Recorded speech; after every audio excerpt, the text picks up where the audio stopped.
playoffs are alive. The NBA, NHL playoffs are alive. Episode 142 of The Next Best Bet. I'm Jake Higgins with Brett Levy, as always, and we're going to get into our NBA picks for the other playing games and NBA playoff games that will start this weekend, as well as the Stanley Cup games in the NHL and some MLB a little bit later. But first, Brett, let's take a look at how we did last episode. And we were already able to cross 2 strikes out of the multiple futures that I made. I put $1 on all of the long shots that were 10,000, plus 10,000 or longer.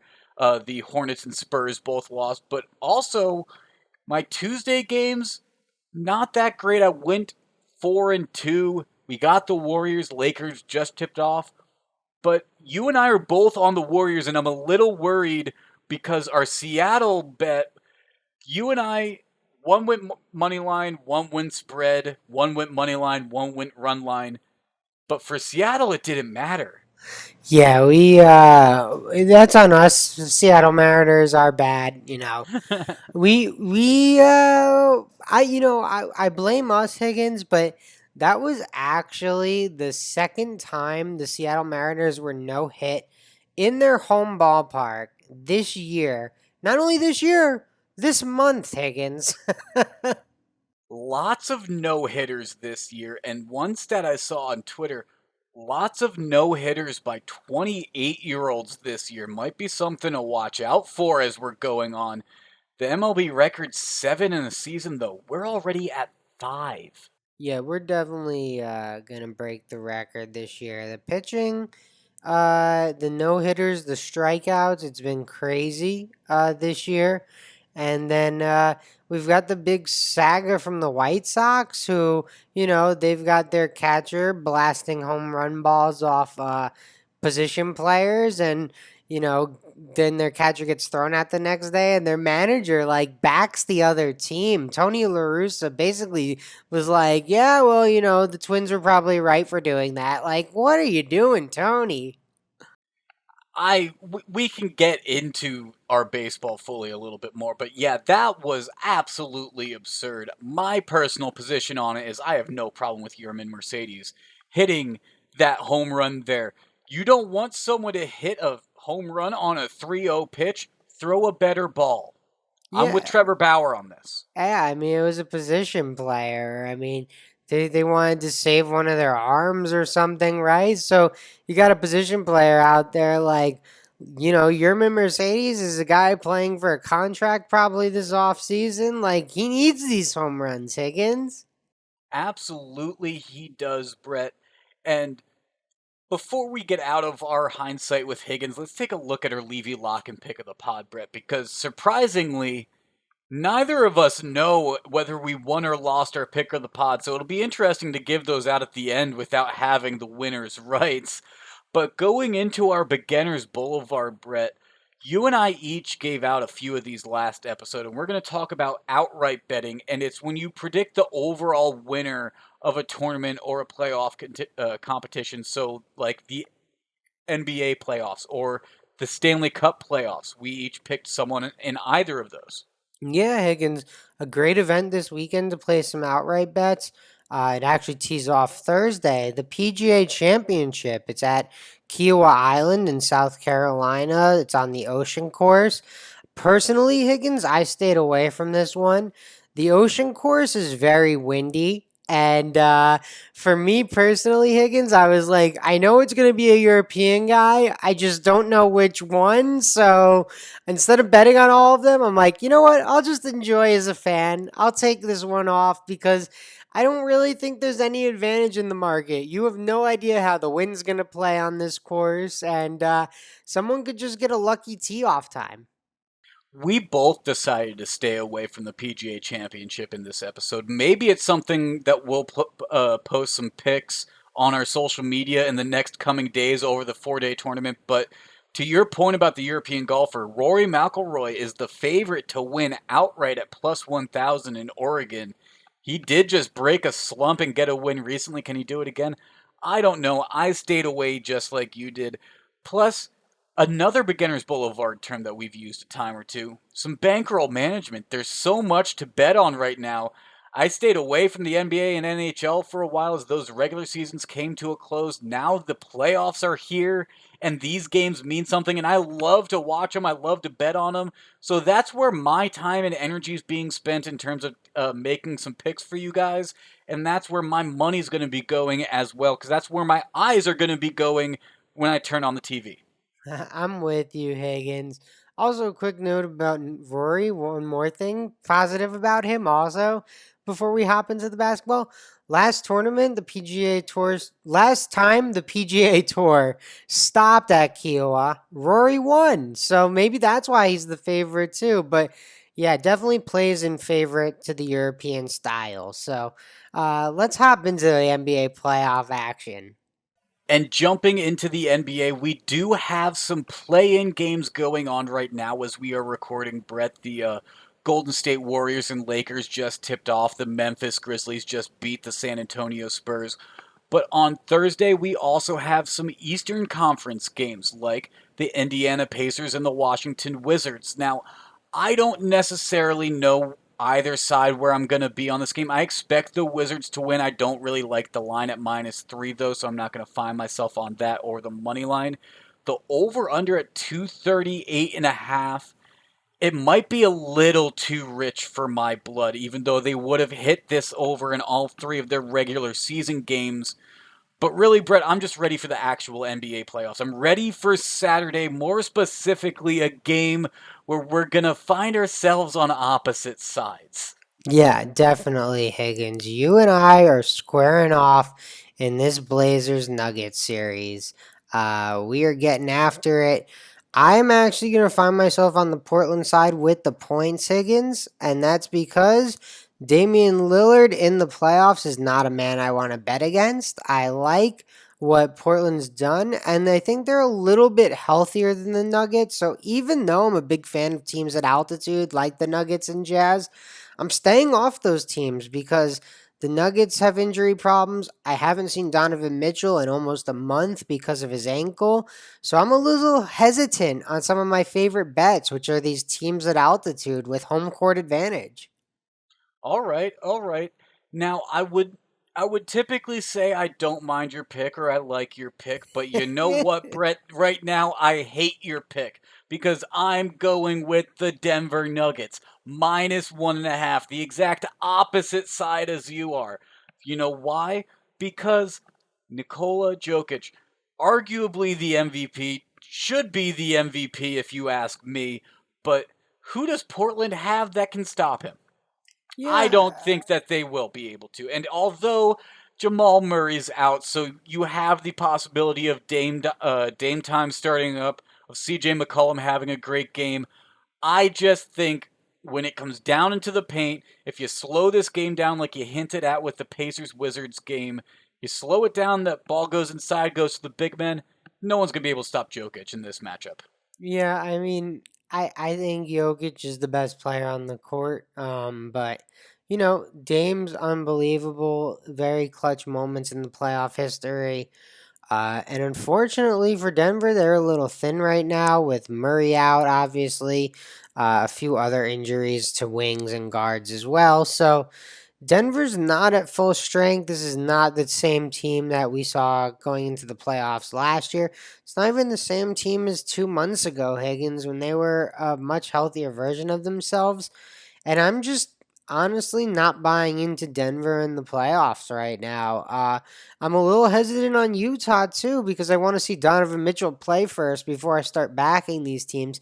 It's a shame. I like backing the teams at altitude.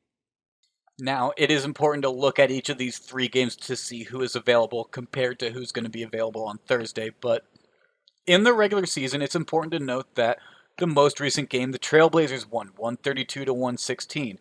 But the Nuggets did win the first game and the second game. One of them was 111 to 106, and the other one was 106 to 105. So, should be an interesting game. Should be an entertaining game, at least from what this past season's games so far have shown. Yeah, and I'm actually on this Miami Bucks game from last episode, Higgins. I took the Heat at +6. I told you you're not going to get that line again. Well, a point's been shaved off already in just about a day and a half here, Higgins. So, Yes, it is. uh, so Miami is now +5. So I am not picking Miami. I already have my money down on the +6, and I'm glad I got that down. That's my Levy lock from 141. But I am finding myself on one more new bet, Higgins. The Dallas Mavericks and the Los Angeles Clippers get together. Some people say the Clippers were losing at the end of the year to duck the Lakers. You know what, Higgins? The Dallas Mavericks lost the last night of the season as well because they wanted to kind of stay in that 5 spot and lock in their matchup against the Clippers. And I think Dallas is very happy to be playing the Clippers. I think this is the matchup they wanted. People forget before Porzingis went down, the Mavericks were winning that series. They were going to win that series. Porzingis goes down, the Clippers come back. I think Dallas has been waiting for this opportunity for a year. And I think on opening night to get them as dogs, that's a great value. I don't necessarily know if Dallas is going to be so happy that they wanted to play the Clippers at the end of this series. But going into it, game one, oh man, Higgins, they've been waiting for this game all year. This is a game that I looked at hard, but also stayed away for the sake of the pillars, like you mentioned earlier, Brett. Partly because, like you mentioned, the Clippers do need to prove it to me at least a little bit in the playoffs before I'm going to find myself backing them, I think. Because we saw the issues that Kawhi and Paul George had last year. So I'd like to see them recover at least in one game. I'm not talking about a full series, but I'd at least like to see how they play in playoff mode for the Clippers. Yeah, I'm just excited to watch these two teams square off again. But Higgins, I see you are going to the Big Apple for the return of the playoffs in MSG. Yeah, I just like I was doing with the NHL during the regular season. I'm taking one pick per day. So I have one for Thursday, one for Saturday, and I have a pick for Sunday. The Atlanta Hawks are facing the New York Knicks. That's at least the game that we have a line for right now from the Sunday games. And you know what? I'm gonna take the hometown Knicks -1.5. I know it's a young team. The Knicks are gonna have a lot of pressure on them. I don't know how they do for the series, but to start off, I'm gonna back Julius Randle and the Knicks. But honestly, Brett, part of what's convincing me with this is the other side, the Atlanta Hawks, and who's going to be leading the troops over there. Trey Young, his 3 years with the Hawks so far, has not made it to the playoffs. And do you remember what he did with the Oklahoma Sooners his 1 year in college basketball? He lost in the conference tournament in the very first game. He lost in the very first game of the NCAA tournament. I need to know what this man is like in the postseason before I can back him. And most recent evidence is 4 years ago, and he lost twice. So I'd like to see Trey Young rebound. I think the Hawks should have the edge in this series potentially, even though they are the 5 seed in the East. But in game one, I'm taking the Knicks at MSG at home. All right, I can't say I blame you, although I gotta be honest, I was looking at these two rosters, Higgins, and it was really hard for me not to pick the Hawks. Like just being like, okay, who do I think has the better point guard? Maybe Atlanta. Who do I think has the better center? Maybe Atlanta. Like who do I think has the better four? Well, probably the Julius Randle, but John Collins is no slouch. Like it was tough for me, so I stayed away. But I like backing the Knicks. I mean, I know the Garden, even at its limited capacity, is going to be rocking on Sunday. This is a Knicks town, Higgins. The Yankees had a rough start in April. No one even knew because everyone was talking about the Knicks and Tom Thibodeau. He has to win Coach of the Year, right? Monty Williams last year, Higgins, and it makes sense. Like he went 8-0 in the bubble a year ago.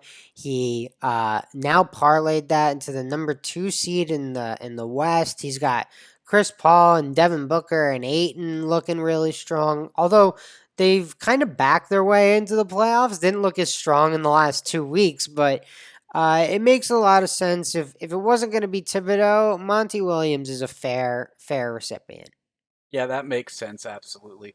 Brett, let's jump into the other sport that just started their playoffs, though. The NHL has the playoffs going on right now, and on Thursday, we have a slate of games, four of them, two East Coast, two West Coast games. Or I guess we have a South, East, North, and West game. Excuse me. It's a different year for the NHL, having four seeds from each of the four unique divisions that we have coming in together. And I found myself on two of these games.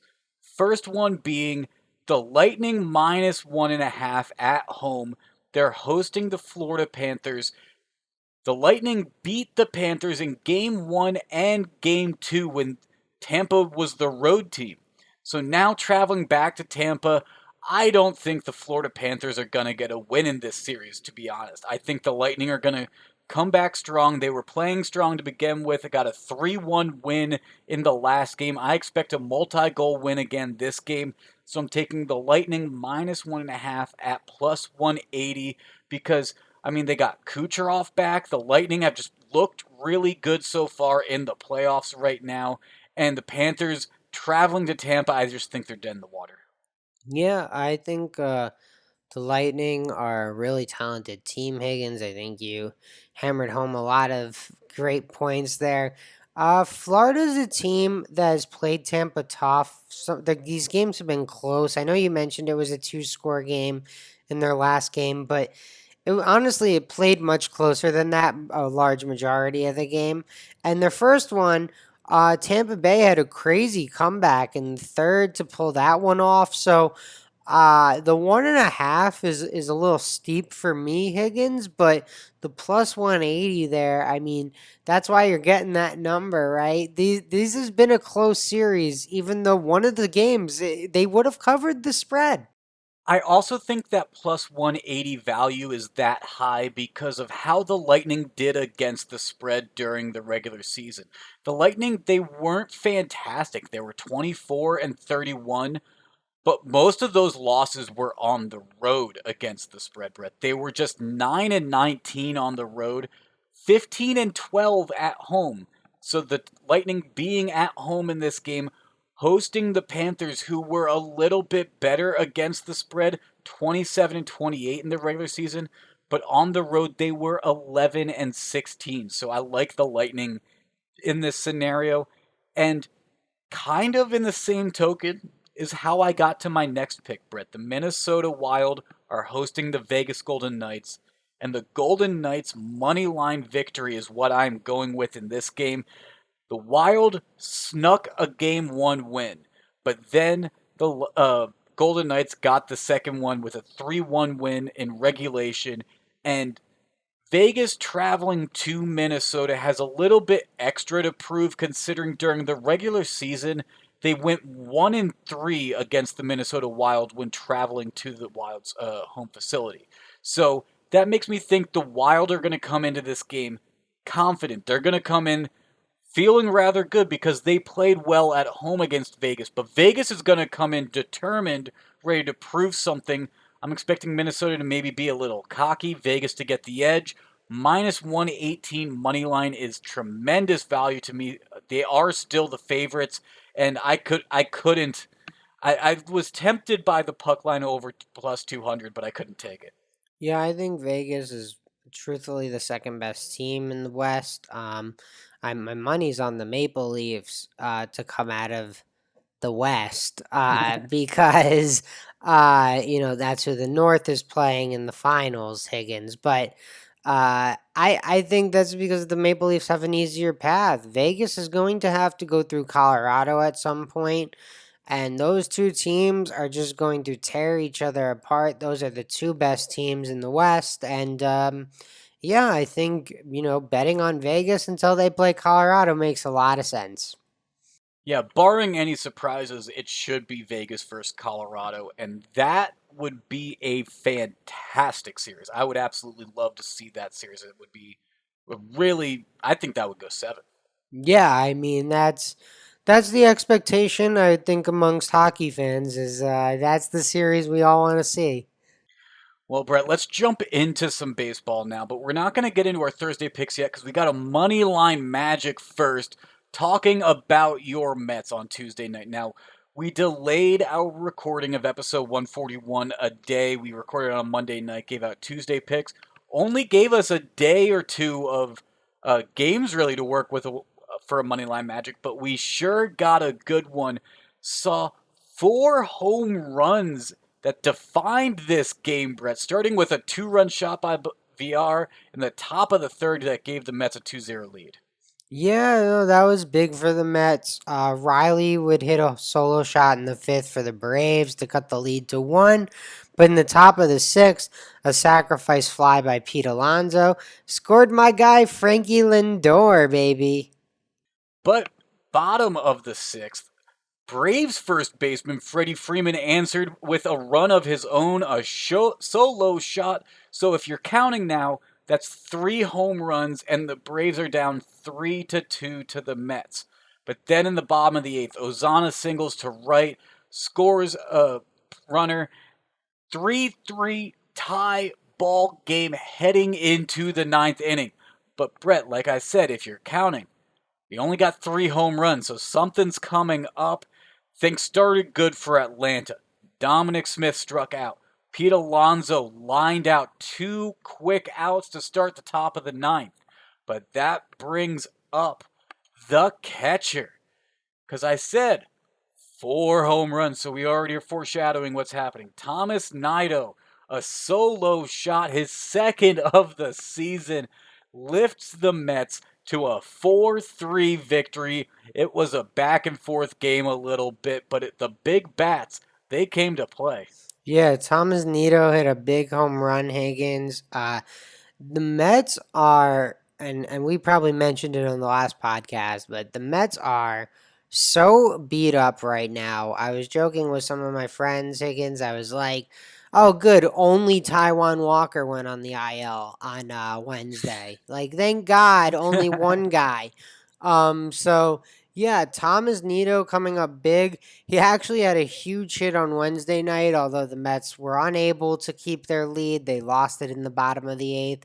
So back to back money line magics between the Mets and the Braves. The Braves rally in the eighth, following a magical Mets rally in the ninth. Thomas Nito, thank you for the little Tuesday happiness boost. Absolutely. Gotta love a late inning homer to win a game, especially when we were dealing with the blues of a no hitter that beat both of us in a episode 141 pick. But before we get into episode 142's MLB picks.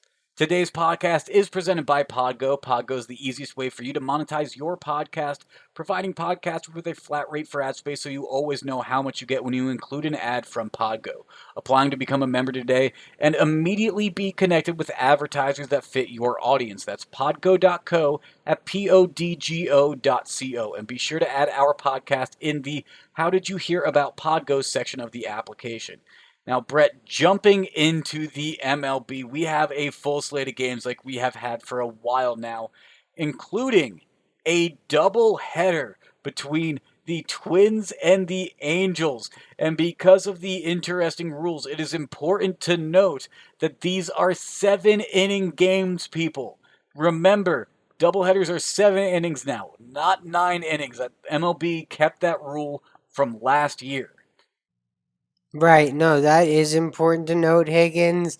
And I definitely know some people sometimes see those over under totals and they're like, why is this so low? I'm going to pound this over. And then the game stops in the seventh inning and they're like, oh, I guess that's why the number was so low. So that is very important to note. Always check if it is a doubleheader 7-inning game. It's also important to note because I built a parlay out of both overs, Brett. I'm taking in the first game over 7.5 at minus 105, and in the second game over 7 at minus 105. Now, before I get into the pitchers and those reasons on why I like these games, I want to note that in the MLB, there are only two other teams that are better at hitting overs than the Minnesota Twins and the Los Angeles Angels right now. That's the Cincinnati Reds and the Houston Astros. Because the Minnesota Twins are third and the Los Angeles Angels are fourth, both with around a 60% hit percentage on their overs. But looking at these games, let's start off with game one.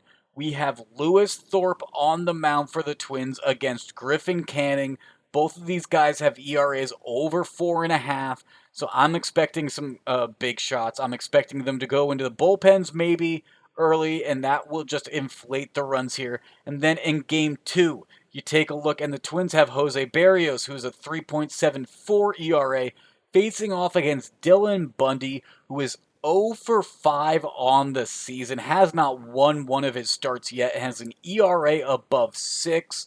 So, for both of those reasons, all four of those pitchers that are going to be on the mound, I'm expecting runs, even without Mike Trout on the field. Shohei Ohtani might hit a home run, maybe look at that player prop, but I'm combining both of those overs, minus 105 on each of those overs, but you put them together and it's plus 281. Yeah, no, not bad at all, Higgins. And I can't say I hate the strategy. You laid it out. These pitchers give up some runs. 7.5 is not too bad. Seven's not too bad. So in 7 innings, let's hope that's enough baseball for you to get that done. I'm going to head over to Citizens Bank Park. The Marlins travel up to Philadelphia to take on the Phillies. Sandy Alcantara versus Vince Velasquez. Higgins, that has mismatch written all over it for me. Alcantara is a huge, huge advantage in this game. So I think with Miami having the better starter on the mound and being plus 110, I think that's where I'm going to go, Higgins. I agree Alcantara is the better pitcher on the mound. He just hasn't quite caught a break yet with his outings on the mound. He's 1 for 3 on the season.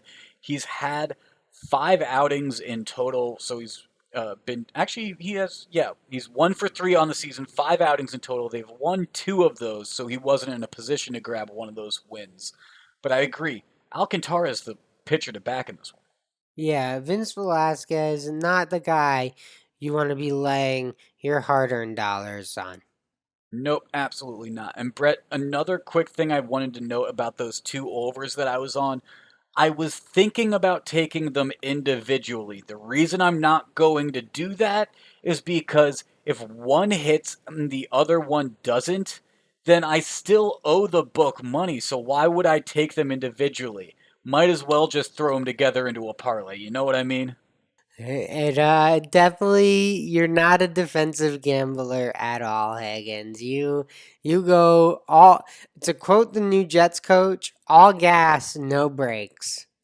And jumping into our Levy Lock pick of the pod, though, Brett, it's interesting because we don't have our traditional honor system of whoever won the last episode getting to go first because as we're recording this, the Warriors and Lakers are playing, so I don't know if I won or lost my pick of the pod from episode 141. And you picked a game that's on Saturday, so we obviously don't know the winners of that, but you have a game and a half lead on me, Brett, so I'm going to give you the honors anyways. Higgins, I feel like I already won the Heat game because I said the line would not stay at 6 and it's already moved to 5. So I'm just going to cross that off as a win. No, I'm just messing with you, Higgins. But I will be fighting you on my Levy Lock. I'm going back up to our brawl in the Mile High City. Blazers Nuggets. Like I said earlier, I just think the Nuggets' health concerns are a little too much for me. And I love Dame Lillard in the postseason. He has a long history of clutch plays in the postseason. And I think any given night can be his night. So give me the Blazers and the 1.5, Higgins. And I'll see you in the losing books, I guess. I'll win. I'm going to win. You're going to lose. That's all I'm trying to say.